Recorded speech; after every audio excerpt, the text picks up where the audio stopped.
Hey everyone, it is time for our latest and greatest Tara's must-have. What's a Tara's must-have? Well, it's an item or a collection that I have curated just for you. And you guessed it, it's pretty, it's practical, and it's purposeful. This one I actually modeled after my childhood. So for those of you who know, whether it was breakfast, lunch, or dinner, as a family, we sat together and shared our day. This was kind of like my mom's whole thing.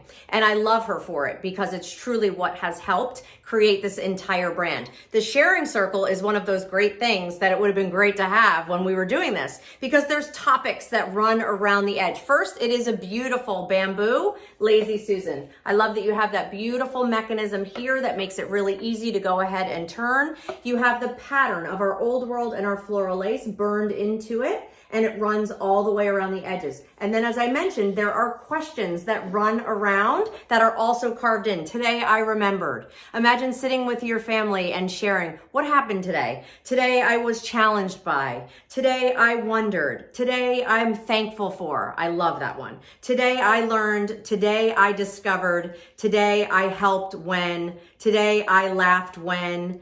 And then back to today, I remembered. So I love that all of these evoke great conversation starters. It is a beautiful Lazy Susan at the heart of it. We actually tucked some of our flameless candles right here. So it's something that can sit on the center of your table. You can put your salt and pepper, your butter, your napkins, or of course you can use it as decor. But you know that it's a secret conversation starter. And when I think of this brand and this journey for 19 years with 21 million sets sold, this is such a unique piece, and at the heart of it, what our brand is all about, sharing amazing memories with a love of food. All right, so where can you find it? It's over at temp-tations.com. It's under $20, and it's in this beautiful bamboo wood with all of that burned in carved detail of not only the patterns, but the questions as well. So if you want to start spinning this sharing circle and starting the conversation, head on over to temp-tations.com and check it out. It's exclusively there for a little while.